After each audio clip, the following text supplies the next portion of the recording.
There are many villains in the A Song of Ice and Fire universe, and initially you might think Tywin Lannister is one of them. But if you closely examine him as a character, you'll see that you've been looking at him completely wrong. What we really have an issue with when it comes to this is the use of the word villain, because we believe that villain has a very specific use case, it has a very specific definition, and it fits a very specific type of character. Tywin is definitely an antagonist. Like he's an enemy to the protagonist. He's an enemy to the heroes. That's 100% true. He's an obstacle in the way. We just don't think that he really embodies a true villain. And we're going to go into 3 categories in this video of what we think actually makes a villain. We'll give you examples of real villains, and we'll tell you exactly why Tywin does not meet these qualifiers.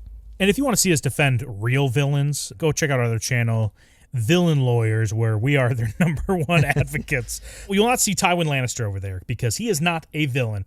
The first category we want to go into is their narrative purpose, their relation to the hero.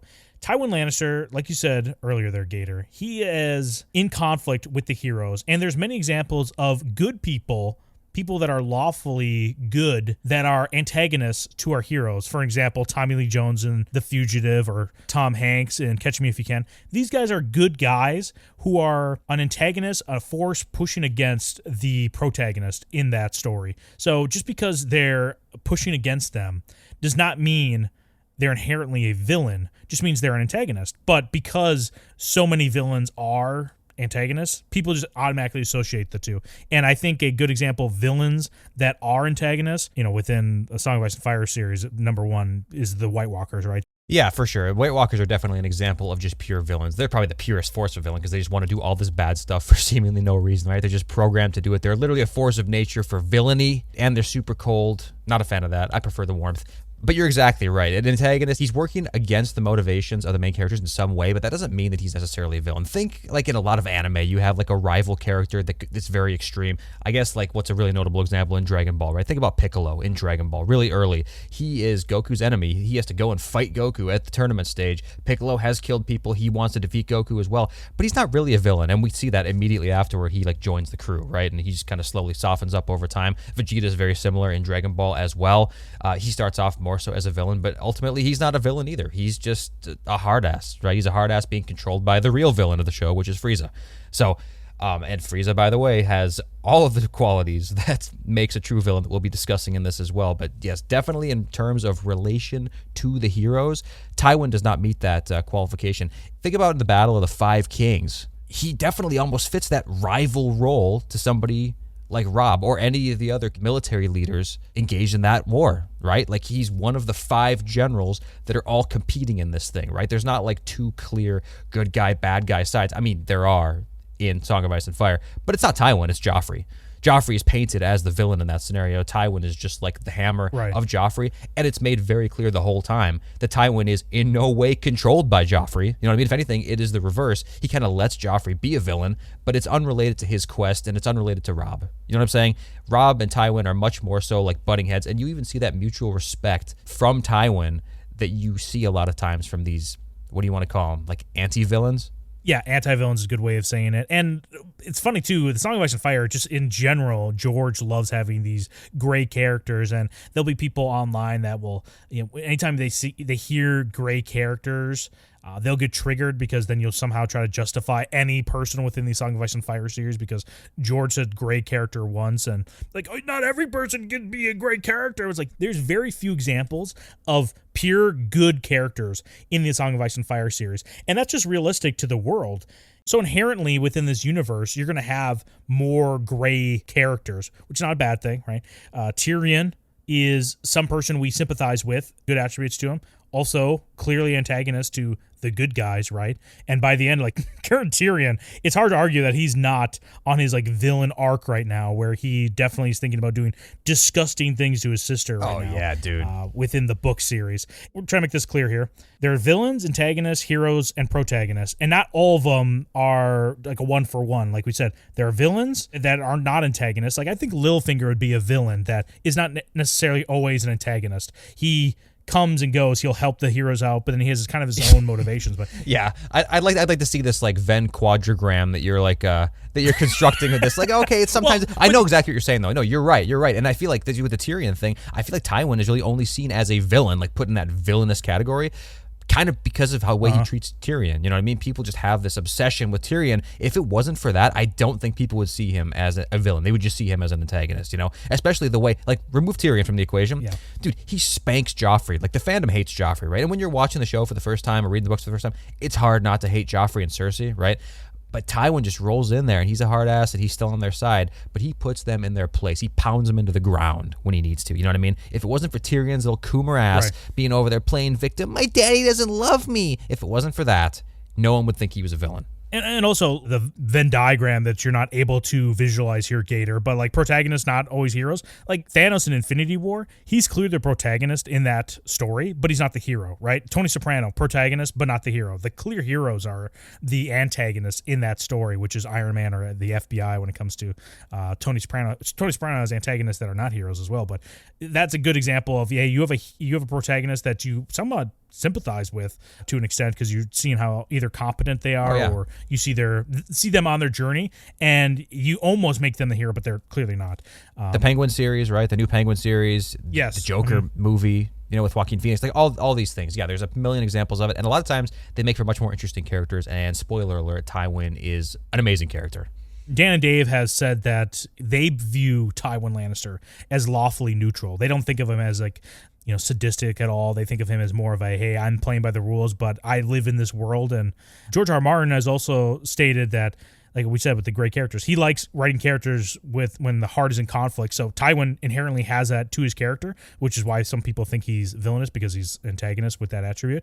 But also George R. R. Martin has been quoted in saying that there's two people in his like ideal version of Tywin Lannister, how he would view him, or like a fan casting he had. Yeah. One is Robert Duvall, dude. Can you imagine Robert Duvall as Tywin Lannister? That would fucking rule. Yeah, it'd be awesome. Dude. And his other one is Kurtwood Smith. Wait, who's Kurtwood Smith? He's the guy from. Do you know who that is? Oh my, that's a horrible cast. That's like the worst cast ever. No pencil neck, round ass head. Oh. I know that, but if you watch RoboCop, maybe you can see the vision there when him as Clarence Bodinger when he comes in, he's like, "Bitches leave." Dude, can you imagine that? Can you imagine that in Westeros? Yeah, dude. George clearly thinks Tywin's a good guy. Tywin, please. Let's just move on to the next attribute of what a villain should be considered. Okay, sure. I think it is the motivation of the villain. I think you need a certain level of like blind, power-crazed, I want more attitude to really be a villain. And it doesn't need to be completely blind, right? There's probably a reason behind it, but that you see as being essential or beneficial. But I think in general, it's going to be seen as very selfish and unreasonable to everybody around you that you are victimizing because of it. So like this would be, Emperor Palpatine would be a great example of this, or like Ganondorf from The Legend of Zelda. These are characters that just want power and they want success for really no other reason than having the power, right? They want to inflate their balls. They want to inflate their ego. They want to feel like they have dominion over other people. And Tywin definitely has dominion over other people, right? Like he was the Lord of Casterly Rock, Warden of the West. Yeah. This guy's got a lot. He commands respect in all the corners of the Seven Kingdoms, hand of the king to the Mad King. But he didn't do it all for no reason. Like, it's calculated. It's to keep a certain status quo in the realm. It's for his family. What do you think about that? Tywin does not flick his bean to having a wall of skulls or heads on pikes. I don't think he thinks every day, like, hey, how could I, extinct a house, and that's what drives him to get up every morning is just the idea of inflicting pain on others. All of those are just a means to an end, and his end is what? It's power for his family, right? He does not want to sit the throne himself for the most part. He really doesn't mind being behind the throne at all because he wants power, but the reason why he wants power is to ensure that his family is able to maintain its dynasty, as he says in the TV show. Dynasty. Everything is focused on his kids, and if he really wanted all-out power, wouldn't you think he would have remarried right after Joanna Lannister would have died? But instead, he is celibate. He does not want to have sex anymore with anyone else ever after his wife dies. And also, if he really hated his kids all that much, wouldn't you think he goes, okay, listen, I love my wife, but I'm going to start having more kids because I'm not a big fan of these kids, and I really want more heirs to potentially follow me. But instead, no, he sticks it with his kids. He might be a little rough, but his number one goal is to have his kids set up perfectly for the future. 100% true. And that's even, by the way, true of Tyrion. Okay, Tyrion gave him a lot of trouble. I know the dwarf thing is whatever, but it's not like he was a perfectly well-behaved little kid, too. He's a coomer. He's a drunk. It was a huge mess, right? He wants the control, but it's not like he wants the control in the way that Littlefinger does, where he just wants the control behind the scenes in order to sow chaos and then not have any repercussion fall on him, right? Yeah. Like Littlefinger almost gets off on causing as much trouble as humanly possible and then having somebody else take the fall for it, and he can kind of laugh. He almost has that sadistic thing. He just wants to see chaos. He wants to have the influence for no reason. Tywin, I don't even think cares about the recognition whatsoever. I'm sure it feels good to him, like it would feel good for anybody to have recognition, like you or me too, right? But to the extent that he needs to be like the pinnacle or the person in power, on control, I think he would prefer to not have his level of influence be visible because he actually wants to exercise that influence, again, for what? For the stability of the realm. Maybe it's like a warped version of like the objectively good or perfect way to do it, but I don't think it is. I've never seen any evidence that his version of like Westeros stability is that much worse than anybody else's. Like, he has the Rains and the Tarbecks and that kind of situation. He's pretty brutal with them. But again, that's just his way of reigning in control. Like you said, it's not like he goes and extinguishes houses for no reason, just for the fun of it. Right. That's not the way it is. And I think just because his ideology, the way he goes about his business to get his ends, because it's so different from the heroes as well, it inherently makes him more quote-unquote villainous. But he really is just, again, he's an antagonist whose ideology is just different than the way the heroes view things. And the whole reason why he views it this way is because of his father, right? If he would have had some other... Imagine if Tywin would have had a Tywin-like father in his life, how much different he would have been. He probably wouldn't have been the same, but he would have been not nearly as ruthless as some people say, which, I mean, being ruthless does not mean you are a villain by any means. Yeah, that's like tough on crime. He's like a reactionary. Like something happens, he's like, I just need to put this down before it gets out of control. That's more so what it's like. It's not like he's sitting there paranoid and then like when somebody twitches or moves wrong, right, he nukes that part of Westeros just in case someone becomes a threat to his power. But somebody else can get strong. It's a status quo thing. But do you think I think he's a good communicator of, hey, don't do that thing. And let's say there's going to be many situations, because we're going to talk about his behavior here next, but there's many situations for Tywin that he goes, hey, don't do X. Y person does X. He punishes Y person, right? Like that formula, he communicates it with it. If he was sadistic and evil, he would just implement that action on that person regardless of their, reaction to his request, Yeah, he puts a deterrent. The person violates the deterrent, they cross the red line, and then he responds. Is it very aggressive? Yes, it is, but don't pretend like you didn't get a warning. You know what I'm saying? So the sadism thing you just said ties perfectly into behavior and personality. This is the final trait of a villain, and it is the way that they generally behave. In Song of Ice and Fire, you have several people that are absolutely villainous in this way. You have, most notably, is Ramsay, right? Ramsay Bolton, Ramsay Snow. This guy is a pure sadist. He is evil just for the sake of being evil. Euron Greyjoy, very similar. He's almost like a mix. Euron could have been an example for the motivation category as well, but he's also in the behavioral category. He wants all of this power, seemingly just to get more powerful, but along the way, he's being as cruel as humanly possible, and there's no need for it. These people aren't like crossing his red lines like Tywin would set up.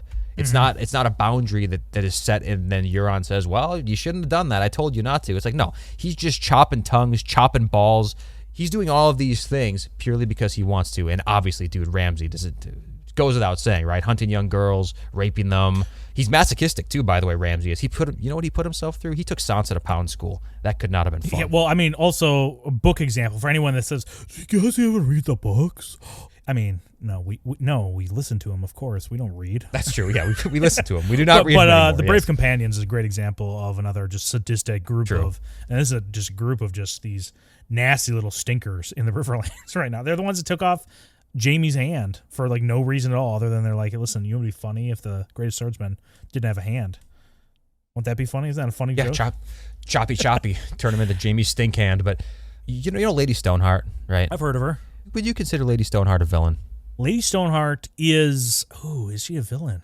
She rides that line. I think she rides the line because she's kind of a force of nature like the White Walkers, but she's killing a lot of Freys, which I don't like. Don't like it. If I can be perfectly honest with you, Gator, I do not like the fact that she's stacking Frey bodies right now. Not a fan.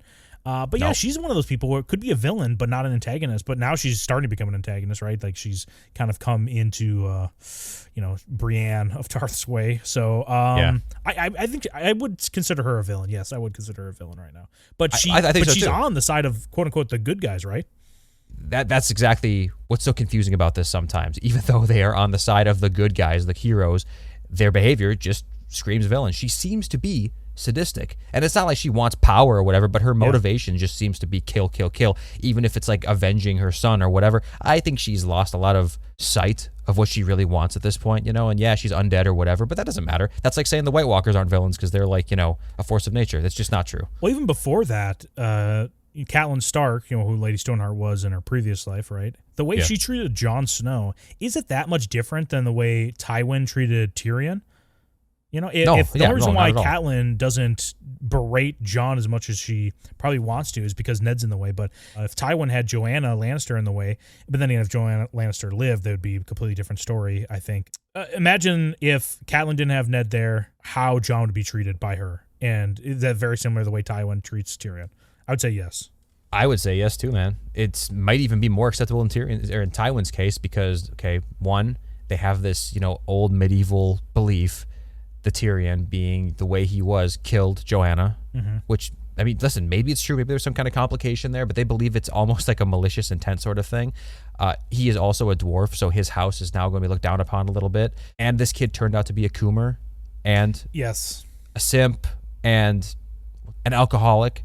Right? Like, we don't really see a whole lot. We hear about it, but we don't really see a whole lot of Tywin interactions with Tyrion as a child. Like, it may have developed this way. Compare that to somebody like Catelyn Stark, who is not seen as a villain by anybody for some reason, yet Jon Snow, like this morally upstanding, like well-behaved young man, she's just she's an absolute bitch to him, dude. Like, I don't know how you don't see like the glaring contradiction between those two characters. Yeah, I wonder how Catelyn would have treated Jon if Jon eventually turned out to be a drunken Coomer simp that just was a parasite on this house. I wonder how much worse Catelyn would be treating Jon in that situation, right? I think of Tywin's interactions with Tyrion, especially like when we get those snippets of, I think it's Gryon is the one, Gryon Lannister, the youngest sibling of Tywin Lannister, my favorite Lannister of all time.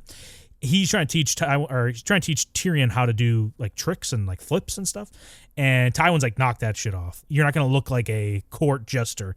You're going to look like a high lord because that's what you are. He was trying to hold him to higher standard, even those little things. So it's not like, I feel like Tywin would be, laying the law down if he continued to do like flips and tricks around high lords, as much as he gets mad at being a little Coomer simp in other places.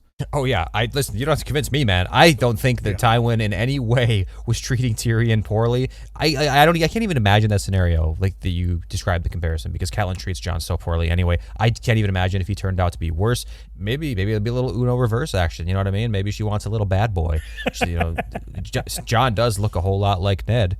Oh, I think they're gonna say George Costanza with his New York Yankees Letterman's jacket on, the bad boy. Oh, dude, bad boy. Yeah, I love bad boy George. He's the worst boy, and it worked so well, dude. All the women wanted, the men wanted to be him. But Jon, if he's a little bad boy, maybe it's a little turn Catelyn on a little bit. It, again, looks like Ned, except doesn't have the baggage of Ned being this like super honorable dude, cheated on his wife. You know what I mean? She looks at Ned like, you're a disgusting cheater.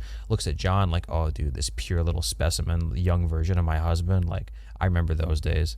What do you think about people criticizing Tywin Lannister on using fear and his like disregard of quote unquote innocent lives, the exterminating of the Rains and Tarbecks, the sack of King's Landing, the Red Wedding? Does this not scream villainous nature to you, Gator? Yeah, you know what it screams to me? It screams feudalism. Like, welcome to the class-based system that they live in. You know what I mean? You have a high lord, you have the noble people, you have the people in the high houses, and yeah, you have the peasant class, and guess what they are? They're disposable. Act like it's any different now, man. Like, there's no way. You know how many bodies that Russia and Ukraine are like throwing at each other? That kind of thing? It's like, dude, there's two different classes.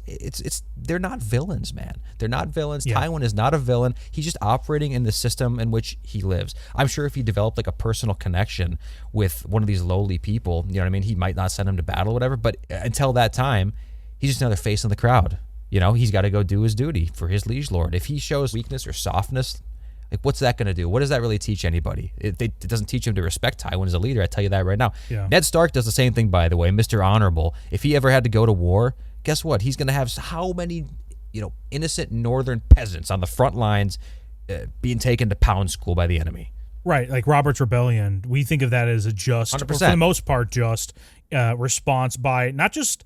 We like to think like, oh, Robert started this whole war because he wanted Lyanna back. It's like, well, also the 2 Starks were killed. So I think the North had a little more to talk about to the Mad King than Robert did, right? Like the North really was pissed off with Brandon and Rickard being killed down there. So yeah, I just look at his actions, and it just comes down to how narratively you can play it off as, is it just, is it unjust? Because look at the way Aegon the Conqueror destroyed an entire house, which is not just a random liege lord house, a house that has bent the knee to you.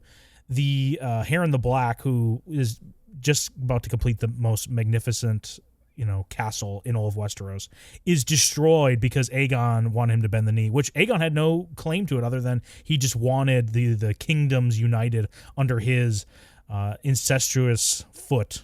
Oh, problem solved, dude. Tywin could have just fucked his sister, and then anything he does is the Lord's work.